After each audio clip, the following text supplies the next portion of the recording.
Let's move on to the postganglionic sympathetic nerve terminal blockers. Now, reserpine is the prototypical drug in this class. It depletes norepinephrine from nerve terminals. I discussed this drug in the autonomic nervous system lecture previously. Guanethidine is another agent that depletes norepinephrine from the nerve terminals, and it also has some activity in blocking its release. Now, I want to have a bit of a controversial statement here. These drugs have frequent side effects, they're not very effective, and they are just not used in clinical practice. Doctors who treat hypertension hate these drugs.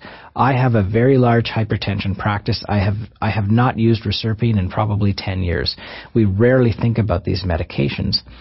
Pharmacologists love these drugs and always put them on your exams. So you need to know these drugs, even though none of your clinical teachers know them, because they are going to be on your exams whether we use them or not.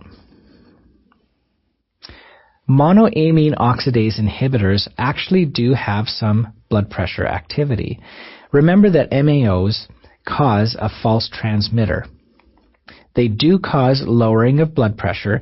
In fact, even in patients who are using monoamine oxidase inhibitors for depression will have a reduction in blood pressure.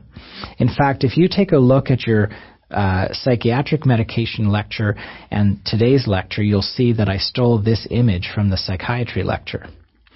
Now, one of the things I mentioned to you before in the psychiatry lecture is foods high in tyramine, like cheese and wine, can cause a release of a large amount of noradrenaline or norepinephrine, and this can cause a large increase in blood pressure.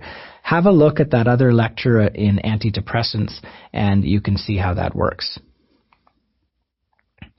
Now, these drugs have frequent side effects. They're not very effective, and as I said before, they're not used a lot. Once again, doctors hate these drugs for hypertension and never think about it, but pharmacologists love these drugs and put them on exams in the hypertension section.